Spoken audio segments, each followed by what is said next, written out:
Stock market में हरगिज सरमायाकारी न करें। हाँ हाँ, मैं ही ये बात कह रही हूँ कि स्टॉक मार्केट में सरमायाकारी करने की बिल्कुल जरूरत नहीं है उस वक्त तक जिस वक्त तक आपके पास ये तीन मिसाइल मौजूद ना हो: टेक्निकल तज्जिया, फंडामेंटल तज्जिया और मार्केट इनसाइट। क्योंकि जब तक इन तीन हथियारों पर आपकी गिरफ्त मजबूत नहीं हो जाती, तब तक स्टॉक मार्केट सिर्फ एक खतरा है, मौका नहीं। लेकिन अच्छी खबर यह है कि ये तीनों हथियार आपको मिलेंगे सिर्फ और सिर्फ PSMU के YouTube चैनल पर। तो आज ही हमारा प्रीमियम व्हाट्सएप ग्रुप ज्वाइन करें और मुझे मैसेज करें कि मैं तैयार हूँ। पहले सीखें, फिर सरमायाकारी करें। गाइडेंस के बगैर हरगिज़ नहीं।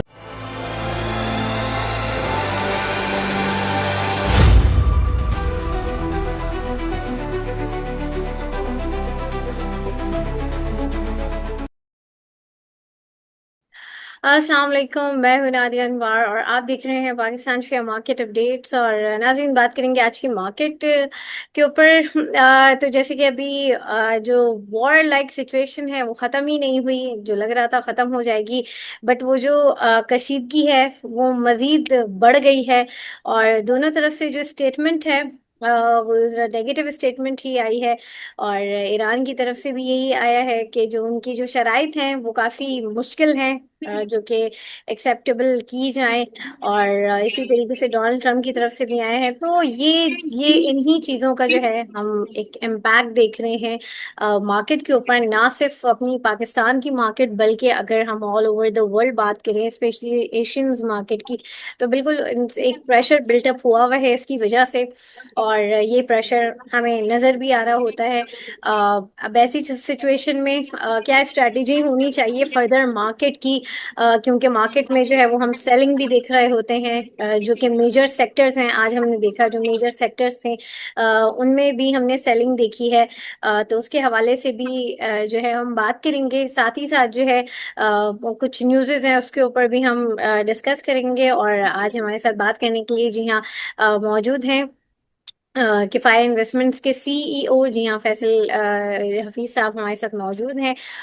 उनसे हम बात करेंगे। और उनको वेलकम करने से पहले मैं आप लोगों से ये ज़रूर रिक्वेस्ट करूंगी कि आप लोग जो है मेरे प्रोग्राम्स को ज़्यादा से ज़्यादा लाइक किया करें, और साथ ही साथ जो है मेरे चैनल को भी सब्सक्राइब करें, साथ में बेल आइकन को भी हिट करें ताकि कोई भी इंफॉर्मेटिव सेशन वो आप मिस ना कर जाएं। और इसके अलावा आपने इसको शेयर करना है सबके साथ ताकि लोगों को इन्वेस्टमेंट की और साथ ही साथ फाइनेंशियल मार्केट की अवेयरनेस हो। तो चलें जी, चलते हैं अपने गेस्ट की तरफ, उनको वेलकम करते हैं। अस्सलाम वालेकुम सर। वालेकुम अस्सलाम नादिया। एज ऑलवेज आपने एक और अच्छा प्रोग्राम की तरफ आप जाएंगे इंशाल्लाह, और आप इंशाल्लाह। बहुत अच्छी अप्रोच करती हैं। Thank you so much sir. और बिल्कुल जो है थैंक यू सो मच आपके टाइम का। और जो है बहुत अच्छा लगता है आपसे डिस्कस करके, बड़ी इंफॉर्मेशन मिलती है। और यही मैं हमेशा अपने जितने भी देखने वाले हैं, जो हमारे व्यूअर्स हैं, उनको मैं यही कहती हूँ कि आप लोग ये सेशंस मिस ना किया करें, बिल्कुल अटेंड किया करें। क्योंकि जो है बहुत सारी इंफॉर्मेशन जो है और नॉलेज जो है वो हमें मिल रही होती है। और थैंक्स टू आवर एक्सपर्ट के जो है वो हमसे ये सब शेयर कर रहे होते हैं। बिल्कुल उनकी इसके पीछे जो है उनकी पूरी वर्किंग होती है, जो वो हमारे साथ जो है वो शेयर कर रहे होते हैं। तो उसके लिए सर आप लोग सबका जो है बहुत thanks, thank you so much आपका।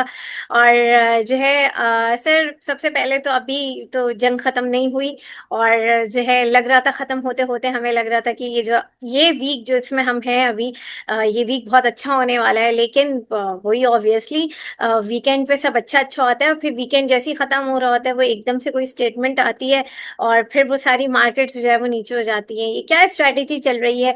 जो इस वक्त वॉर है वो खत्म होने का नाम नहीं ले रही है, और सारी जितनी भी मार्केट्स हैं, जो फाइनेंशियल मार्केट है, वो इस कहते हैं ना कि इसका शिकार हुई हुई है। तो क्या लग रहा है इस वक्त मार्केट को देख के, क्या स्ट्रैटेजी होनी चाहिए? थोड़ा सा मैं चाहूंगी कि थोड़ा सा जो है हमारे इन्वेस्टर्स के लिए आप बताएं कि क्या इस वक्त करना चाहिए। अच्छा, मैं लेकिन छोटी ही बात करेंगे इंशाल्लाह, हम्म। ताकि ज़्यादा टाइम उस पे ना लगे हमारी हाँ बातों में। हाँ।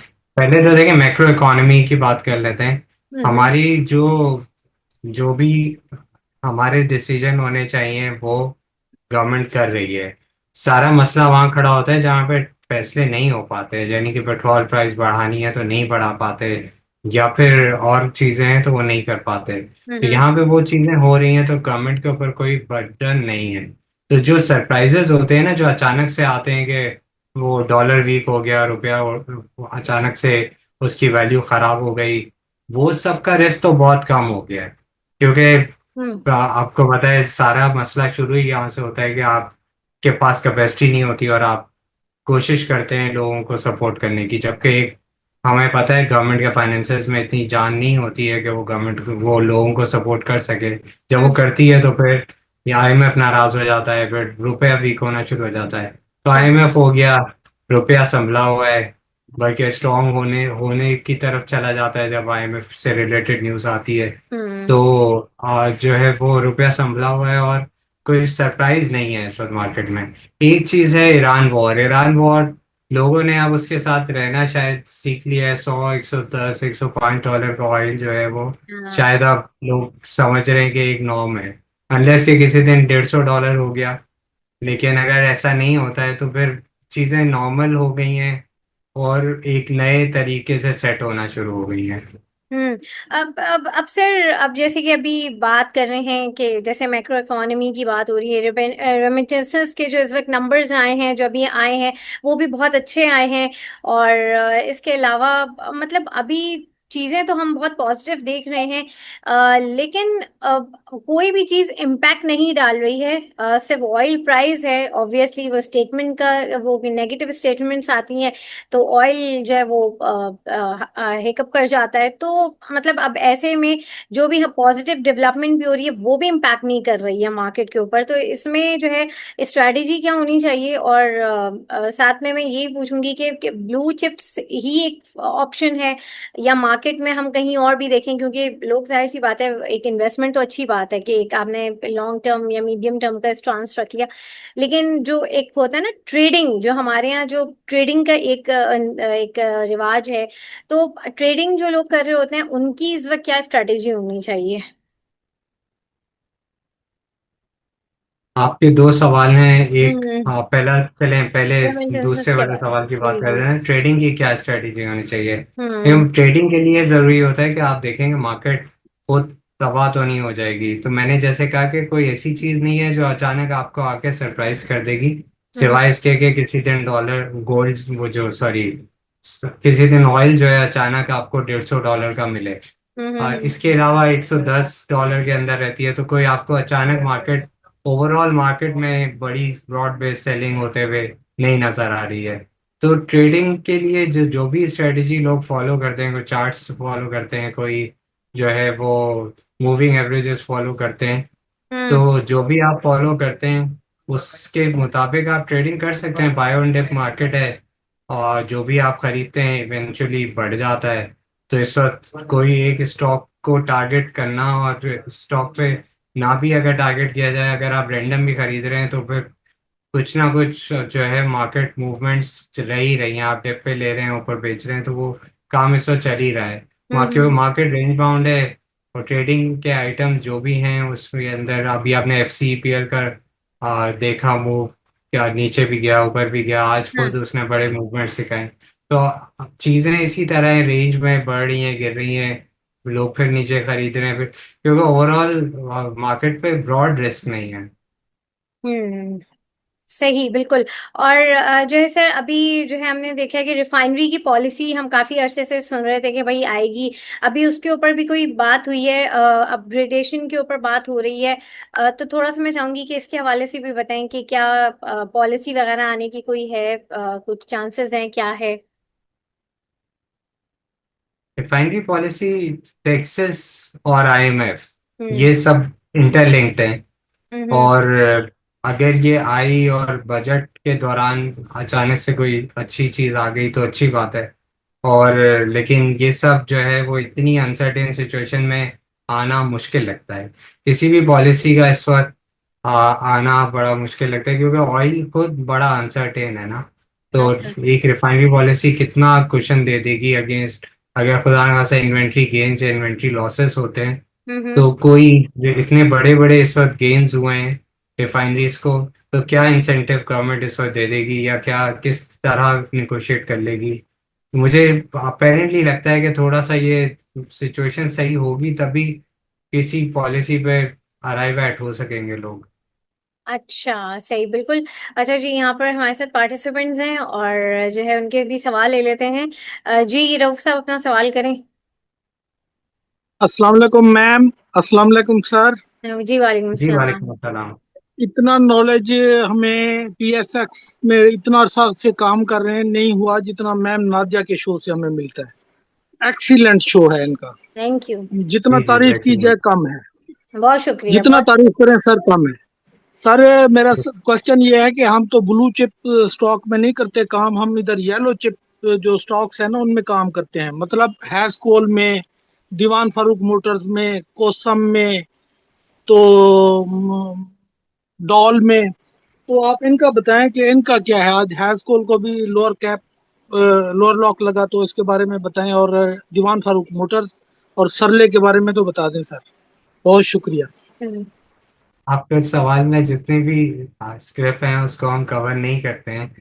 और लेकिन अगर मैं इस तरह से चलूं कि ट्रेडिंग के लिए एनवायरनमेंट सही है, बाय ऑन डिप किया जा सकता है, जैसे भी आप काम कर रहे हैं किया जा सकता है। ऐसा नहीं है कि आपके स्क्रिप्ट भी जब भी खराब होंगे ना, जब मार्केट में अचानक 5,000 या 10,000 पॉइंट की सेलिंग आ जाएगी, तो वो होता हुआ इस वक्त नहीं लग रहा।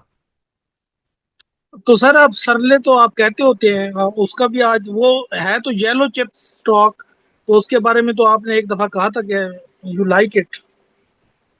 नहीं, मैंने शायद नहीं कहा होगा, क्योंकि सल का मसला ये है कि प्रॉफिट नहीं दे पाती। देखिए कुछ कंपनियां हैं जो प्रॉफिट करती ही नहीं है, जैसे पेल है, सल है।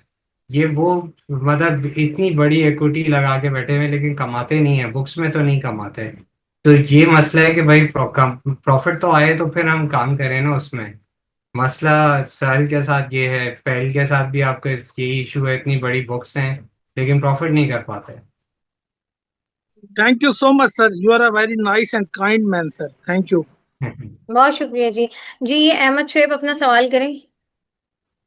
अस्सलाम वालेकुम सर। मेरे दो शेयर से रिलेटेड क्वेश्चन है। एक जी गैल से रिलेटेड और एक एएचसीएल से रिलेटेड। आप इसको इन दोनों को कैसा देखते हैं इन कमिंग 6 टू 1 ईयर में?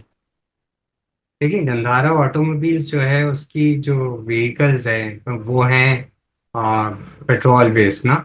और उसका कोई अभी तक मेरी नॉलेज में नहीं है कि कोई काम हो जो ईवी बेस्ड हो। तो आपको पता है फ्यूचर ईवी सपोर्टेड है, गवर्नमेंट जो है ईवी सपोर्ट करेगी। उधर कार्बन लेवी भी लग रही है और मुख्तलिफ लेवीज लग रही हैं पेट्रोल बेस्ड चीज़ों पे। तो गंधारा ऑटोमोबाइल्स में ये रिस्क है, लेकिन जीएचएनआई ऑन द अदर हैंड बेहतर कंपनी है, क्योंकि वहां पे इंफ्रास्ट्रक्चर रिलेटेड उनकी उनका काम है, ट्रक्स और ये जो भी है। तो वो जो इंफ्रास्ट्रक्चर रिलेटेड है वो चीज़ें बेहतर हैं। गंधारा ऑटोमोबाइल्स में भी कुछ इसका शेयर है। तो इंफ्रास्ट्रक्चर डेवलपमेंट तो अब होती ही रहेगी। और जिस तरह पाकिस्तान का इमेज भी बेहतर हुआ है, हो सकता है ये जो हमारा जो प्रोजेक्ट है गोल्ड वाला, उसमें भी डेवलपमेंट हो। तो इंफ्रास्ट्रक्चर रिलेटेड कंपनी ट्रक्स और ये जो हाईवे मशीनरी है या हैवी व्हीकल्स हैं, वहाँ उस साइड पे काम होता रहेगा अब इंशाल्लाह। तो बुरी इन्वेस्टमेंट नहीं है गंधारा ऑटोमोबाइल्स भी, लेकिन गंधारा निसान जीएचएनआई जो है वो इससे बेहतर है। तो सही। सर एक एएचसीएल के बारे में भी पूछा था। इसको हम कवर नहीं करते एचसीएल को। सही। Thank you sir. बहुत शुक्रिया जी। अच्छा सर, के इलेक्ट्रिक और चाहूंगी पहले आप के इलेक्ट्रिक के हवाले से बताएं, क्योंकि अभी हम देख रहे हैं थोड़ा उसमें मोमेंटम हमने देखा है। तो के इलेक्ट्रिक के हवाले से भी बताएं, और साथ ही साथ सिनर्जी के बारे में भी पूछा गया, उसके हवाले से भी बताएं। देखिए कुछ चीजें थी जो फंसी हुई थी हम्म। मुख्तलिफ मामलात में। आपको पता है कि इलेक्ट्रिक उसमें से एक था, टीआरजी उसमें से एक था, और सिनर्जी भी एक है। तो तीनों का ताल्लुक मुख्तलिफ केसेस और मुख्तलिफ मामलात से है। अगर हम के इलेक्ट्रिक को देखें तो के इलेक्ट्रिक में आपको कोई केस नहीं बचा, शहरियार साहब जीत गए हैं, शहरियार चिश्ती साहब। हम्म। और वो उसके बाद उन्होंने बोर्ड का कंट्रोल ले लिया है। तो जब केस रिजॉल्व होता है तो आपको पता है कि मुख्तलिफ लोग एग्री करते हैं इसको रिजॉल्व करने को, तो ही होता है ना। सिर्फ जुडिशरी तो नहीं करती है, इसका मतलब एक कंसेंसस मौजूद है। इसका मतलब टैरिफ भी अच्छा मिल जाएगा इनको, सारी चीजें मिल जाएंगी। जब उन्होंने ये मान लिया कि तुम टेक ओवर कर लो कंपनी को, तो फिर सारी मामला के इलेक्ट्रिक के रिजॉल्व हो जाएंगे। तो इस के इलेक्ट्रिक फ्रेंचाइज कंपनी है, सिर्फ फड्डे ही थे जो जिसने इसको रोका हुआ था। फड्डों के अलावा इसमें कोई मसला नहीं है। तो वंस इनको टैरिफ सही मिल जाता है और जिस तरह ये चल रहे हैं केस रिजॉल्व हो रहे हैं तो ये चलती रहेगी इंशाल्लाह, अनलेस से कोई नया केस नहीं आ जाता जिसका अभी लिमिट अभी कोई चांस नहीं लग रहा। दूसरा टीआरजी को देखा आपने, टीआरजी का भी केस रिजॉल्व हुआ है, वहां पे भी हाँ। ज़िया चिश्ती के फेवर में आ गया। तो वहां पे भी अब केस क्योंकि हल हो गया है तो वो भी एक अब फ्री कंपनी हो गई है और बेहतर अच्छी कंपनी हो जाएगी। आई होप कोई ना कोई न्यूज आएगी। ये टीआरजी जब से फंसी थी, जब उसके 20 अरब रुपए आने थे और हम्म। 20 अरब रुपए जो उसने लास्ट ई टेलीकॉट बेची थी उससे जो पैसे आने थे उसमें मामला गड़बड़ हो गए थे, क्योंकि वो लोग चाहते थे कि वहीं पे रखें पैसे, पाकिस्तान के शेयर होल्डर चाहते थे कि यहाँ आए।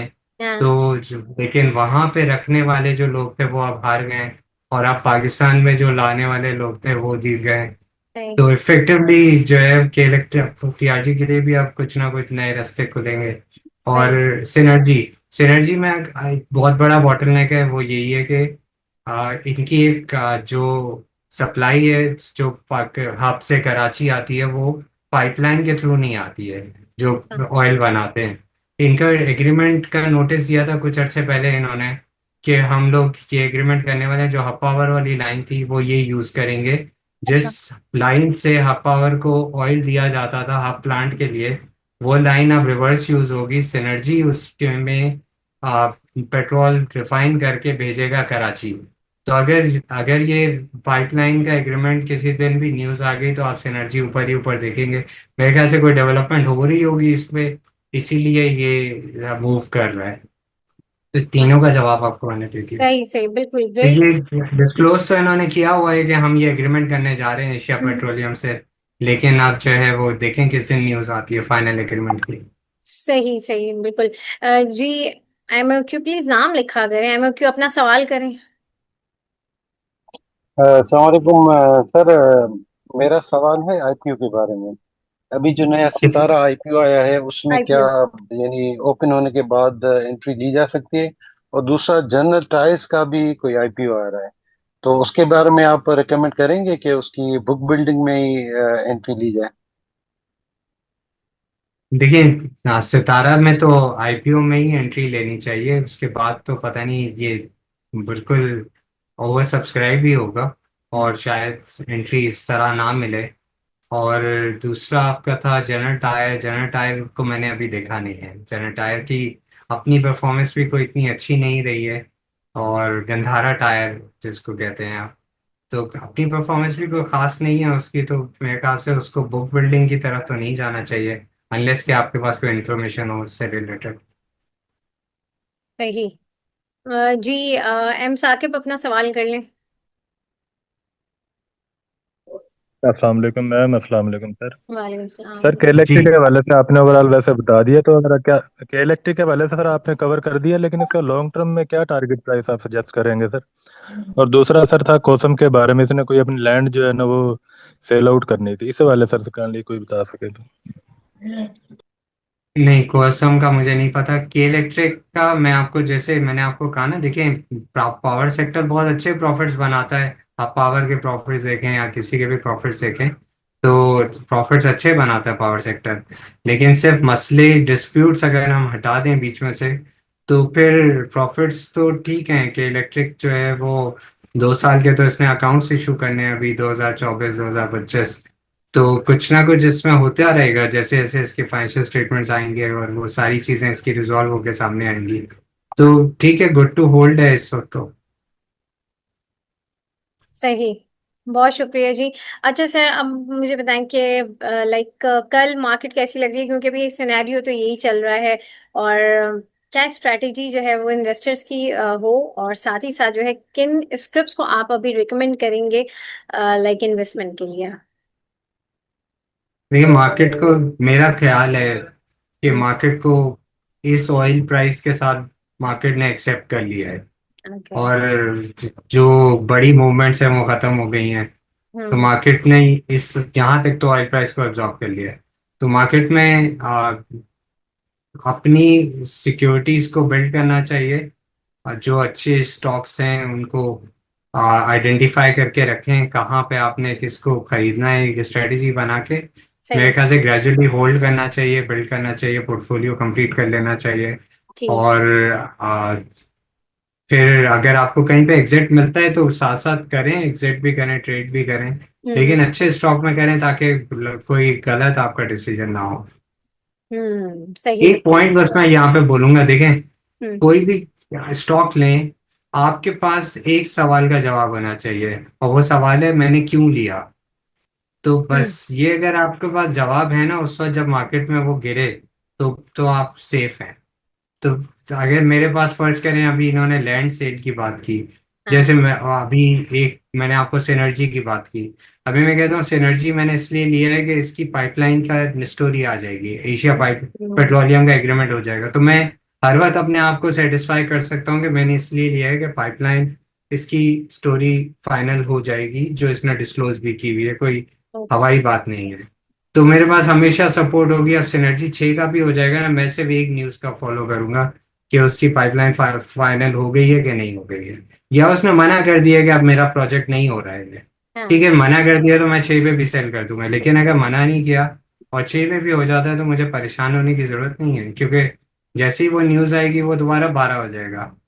तो सही। ये पता होना चाहिए कि क्यों लिया था। क्यों लिया है, बिल्कुल। हम सिर्फ टारगेट प्राइस देखते हैं, हम वजह नहीं जानते हैं। बिल्कुल, आपने बहुत अच्छा पॉइंट रेज किया सर। जी उमर फारूक, जल्दी से अपना सवाल कर लें। जी सलाम अलैकुम।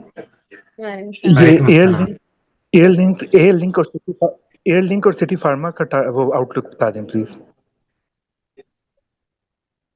एयरलिंक एक बहुत फास्ट ग्रोइंग कंपनी है। फास्ट ग्रोइंग कंपनी को कुछ कंसोलिडेट होना पड़ता है। आप देखें, कंसोलिडेट हो रही है बहुत अरसे से, और हम्म यहीं एक ही प्राइस पे रह रही है अभी। और ये नहीं पता है कि कितना और कंसोलिडेट होगा, क्योंकि शुरू में मार्जिन्स बहुत होते हैं, फिर कॉम्पिटिटर्स आ जाते हैं, फिर वो आपका शेयर लेना शुरू कर देते हैं, फिर आप कोई नई प्रोडक्ट लाते हैं। तो मेरे ख्याल से ये एक मेच्योरिटी पे ये है कंपनी। और अब कंसोलिडेशन में बहुत अरसे से, मेरे ख्याल से 3 साल तो हो गए इसको कंसोलिडेट होते हुए, तो मार्केट ने जो परफॉर्मेंस दी है एयरलिंक को छोड़ के ही दी है। सही। और नेक्स्ट इनका था सिटी फार्मा। कौन सा? City pharma. सिटी फार्मा में देखें, फ्यूचर स्टोरी है सिर्फ, और करंट में सिर्फ ये एक टॉल मैन्युफैक्चरर है, और ये पैनाडॉल बनाता है, और इसके बाद इसके पास कोई फिक्स मार्जिन है, कोई हम्म बहुत ग्रोथ नहीं है, लेकिन फ्यूचर स्टोरी ये है कि ये इन्वेस्ट कर रहे हैं और ये अपना जो है वो प्रोडक्ट बनाना शुरू करेंगे, अपने लिए फार्मास्यूटिकल्स बनाना शुरू करेंगे। तो सही। स्टोरी है अभी तो। और तभी आप देखें एक रेंज में रहता है, ये ना गिरता है ना बढ़ता है, क्योंकि इसका प्रॉफिट भी बिल्कुल एग्रीमेंट के मुताबिक मिलता है इसको। तो अभी जब तक अपना अपना फार्मास्यूटिकल लाइंस नहीं लाएगा, जब तक इसका प्रॉफिट एक रेंज में ही रहेगा। और लोगों ने शायद प्रीमियम इसलिए रखा हुआ है इस पे कि जिस दिन ये फार्मा बिजनेस लाएगा तो शायद ये अच्छा परफॉर्म कर जाए। सही, बिल्कुल। बहुत शुक्रिया सर फैसल, थैंक यू। और जो हमारे साथ जितने भी पार्टिसिपेंट्स थे, आप लोगों का भी बहुत शुक्रिया। और जी यहाँ पर लूंगी मैं इजाजत। इंशाल्लाह आप लोगों से फिर मुलाकात होगी, तब तक के लिए अल्लाह हाफिज।